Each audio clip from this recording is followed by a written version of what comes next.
Hello and welcome to Superhero Movie Review Time. I'm your host Grant Liston, a very bored Englishman, and I'm joined here by the very lovely Lydia Carrick from your Outer Geek website. Hello! So we've just seen, as the title suggests, Captain Marvel. I'm going to let my guest take away on the first part of this. What did you think? Well, I think throughout the entire movie my face was just one of those heart eye emojis. I was this is amazing! I think that sums up my experience with Captain Marvel. Just replace my face with a heart eye emoji and that says everything you need to know.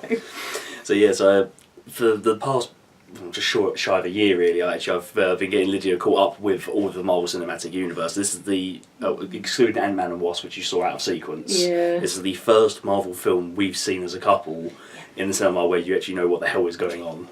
Yeah, I was embarrassingly slow to the Marvel thing, but I've caught up on all the Charlie Chaplin films. I'm up to date with them. It shows you just how good I am with catching up with cinema, really. So, Captain Marvel's as I say, hero I'm not very familiar with, so I'm hoping this film was as accurate as possible. So I'm going to be doing lots of research later to see, and also I can actually watch the trailer, because it won't spoil anything. Oh God! So every time I see like anything to do with Endgame, it's just no. It's not just Endgame, it's anything though, isn't it? Star Wars. It's anything I care about. Like Shazam, for example, I have no care. I'll sit there and watch that trailer. You mean the other Captain Marvel? The other Captain Marvel. The other two Captain Marvel films in 1 year. Well done, DC. Indeed. See what you did there. So, let's talk about the film in a completely non-spoilery way. I mean, for me, the opening act, the opening 15 minutes to me was really like Star Trek-y, got this whole this set phasers to stun kind of motif going on. It was absolutely incredible.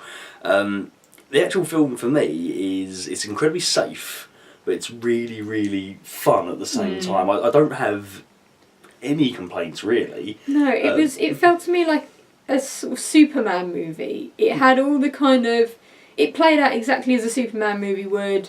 You had the kind of overwhelming power versus the kind of really human moments, which I quite liked. Brie Larson's awesome. I think she plays it fantastically well. Just a really fun kind of girl power movie, but in a non-girl power way. It's not. I don't think it's forced down your throat in the way that everybody thought it was going to be, which. I love Captain Marvel. I think she's awesome. Literally buzzing and shaking as we're leaving the cinema. I was like, Captain Marvel, I've got to cosplay this. I've got to go. I need a blonde wig. Trying to work out now. It's March now. How long have I got to MCM, and how quickly can I make an armour? Well, that might have to happen. Yeah, it would be interesting. I'll tell you what, so speaking of shoving things down your throat, it didn't exactly do the whole girl power sort of thing, even though this is set during the girl power era.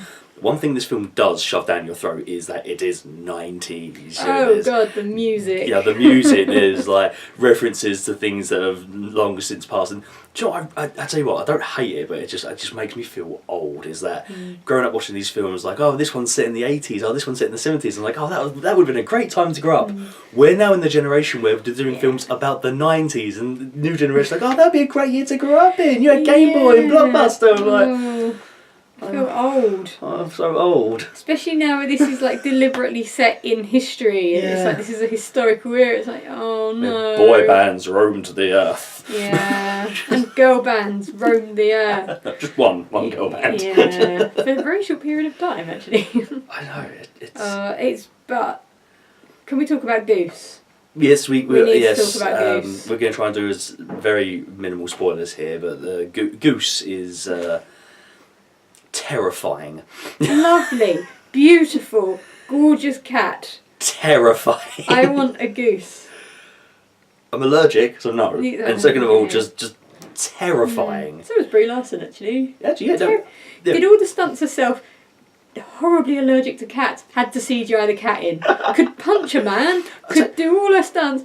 Had to CGI the cat. But when we say CGI cat, we're talking this is flawless CGI. Like obviously you can tell, but it's not like disgusting. Like when I went to go see like Aquaman, for example, you got really good and then really bad. This one was beautiful. It was fantastic. You barely know it was a CGI cat, apart from the fact it's so well behaved. I think is the only giveaway there. But no, other CGI achievement. can we talk about Agent Coulson and his beautiful face as well as Samuel Jackson and his beautiful face? How incredible did they look? They finally did it. I mean, you actually haven't seen Rouge One or Rogue One, so people actually liked the film, but they do this whole de-aging thing with Princess Leia, and it's disgusting, truly wrong. And then you watch this film, and if you have seen the trailers, you may have seen a few of Nick Fury, but even Agent Coulson just looks great. It was incredible. They've really mastered the de-aging process for this one. It's great. Like, I thought the first one I thought was really good was Kurt Russell in Guardians of the Galaxy Volume 2, where they de-aged. I thought that was really good. Like, rough, but really good. That was only 3 years ago. Yeah, so they get in there. I mean, when we were waiting for the end credit scenes and we were looking through the credits, the amount of people that worked on what they called the legacy makeup, which is clearly just getting them to look beautiful, was just props to them. They did an incredible job. Indeed. I'd say story and acting wise, Brie Larson smashed it. Absolutely brilliant. She had this incredible twinkle in her eye throughout the entire film, and she was loving every second. Like I've seen an interview where, well, I see, read it, but like she wanted to be like this powerhouse performance. She wanted it for the ladies and that. Whether people found that offensive or not, I don't really care.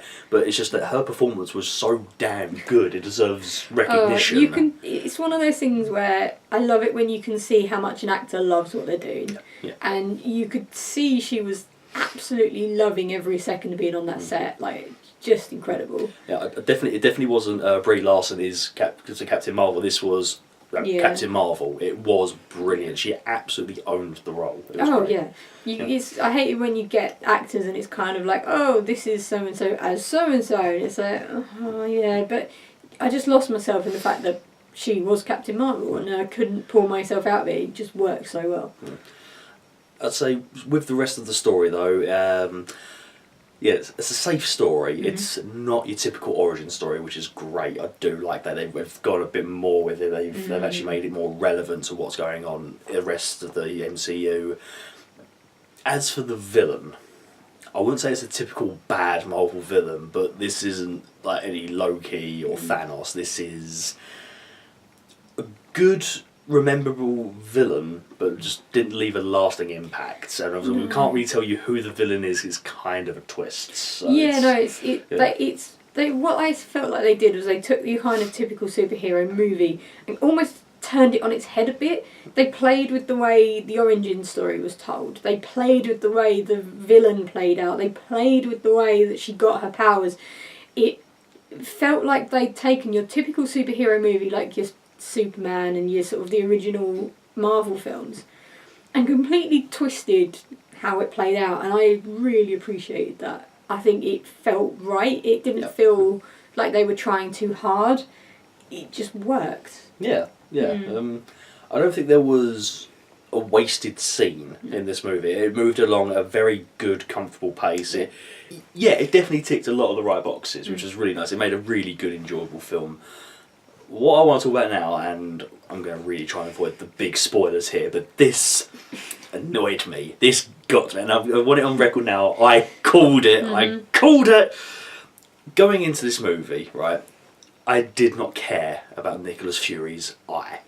And everybody was like hamming up, oh, this is how we find out. This is it. And made a big deal out of it. So I got lost in the moment. I was like, okay, I'm invested.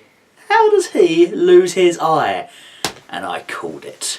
I called it. And it sucked. Well, no, it didn't. I thought it was the most Nick Fury way to lose an eye possible. And I feel like it was almost the right way of doing it. Entertainment factor and mystique, yes, I agree. But I said it as a joke. I said, oh, if this is how it happens, I'm going to go mad. No way will they. No, they did. I think it's hilarious. Once you see what we're talking about, it makes a lot more sense because it just... Yeah, I loved it. I thought it was the best way to do it and deal with that whole thing. And I feel like it actually kind of makes sense to his character, the way it works. I kind of wish I could say more on that. I have a whole argument with it, but yeah, no, it's good. So we'll save it for the Twitter war. Yeah. We'll save it for the Twitter because it's. Yeah. I don't have a complaint with this film. It's just that moment because I said it as a joke. That's the thing. It's me. I whispered it to you as like a. Wouldn't that be funny? Oh. But it was funny. Yeah, it was funny. I'm not saying it wasn't, but it's just. Yeah. I did hear one thing going into this film, right? Because one of my friends saw it and he said it's not typically funny sort of thing. I found it hilarious. Yeah, I thought it was. I loved it a there's lot. some great moments. I think it may be more if I'd just seen that on the smaller screen. I think it takes away a lot of like the big like CGI scenes and like the ripple effects you get in audiences where one person laughs and it spreads along. It may have lost some of that in some of the jokes, I think but so. I still laughed. I still found it really fun, and I say like opening 15 felt Star Trek-y. Yeah. Last 15 felt Star Wars, and there was this whole like they used like same effects from like Guardians of the Galaxy. There was like different like homages here, there, and everywhere, but it never felt like it was trying to rip anyone off. It was being its own film. Yeah. Inside this big universe they've created. So. Yeah, and I feel like they didn't go too far away from what the sort of MCU is, and they didn't go, but they didn't stick to it, and I quite like that. It's definitely a Marvel film through and through. Yeah. Also, last point, I guess, the Stan Lee tribute. Stan Lee tribute, yeah. At the beginning was just beautiful. What do they say now? The feels. Yeah. Oh, it's fantastic, and you said to me afterwards, didn't you, that you hope they do it again for Endgame? Yeah, I feel like they should take that going forward because I think it was such a nice thing, and I think it summed up Marvel more than. Yeah. Yeah, that was brilliant. And you know what? Yeah, the Stan Lee cameo itself is actually pretty funny as well. Really they usually all are, but it was. I know some tend to go just a little bit too long, don't they? And this one was the right amount of Stan Lee, which is... Yes. Although very clearly re-edited. Oh, of course, yes. To kind of bring a little bit more of a moment to it. But it worked. Yeah. It did work. Yeah, absolutely. I really liked it. Yeah, well, my usual thing I do on the show is an 8 out of 10. No, 8 out of 10? 8 cats? Yeah, cats, yeah. No, it's a rating out of 10. What would you give it? I've just given myself away there. I'm giving this an 8 out of 10. It was really fun. Well, considering the fact that my face turned into a heart emoji, I think I might give it an 11 out of 10. Wow. Because it was absolutely incredible. I think that's my favourite Marvel movie so far, I'm going to say it. Really? Wow. Yeah. No, it tops the list. I'm going to have to make another video for the top 21 now, aren't I? That's it. The whole video is worthless now. Well, yeah, but considering that I'm putting it at the beginning, I think that makes it easier to edit. Yeah. Just slide it in. Yeah, not bad. In terms of the other 20 films, I'd probably put this... it's definitely top 10. I don't think it quite breaks my top 5. That's fair. However, I'm not saying this is a bad movie in any way, shape or form, because there's several films that didn't make the top 5 that I was like, how did it not? But I like Guardians 2, that's why. Right, well, that's all for now. Thank you so much for watching. Please feel free to like, subscribe, and as always, leave us those dirty comments, and we'll see you all next time. Excellent. Thank you. Thank you guys for watching. Take care now. Bye.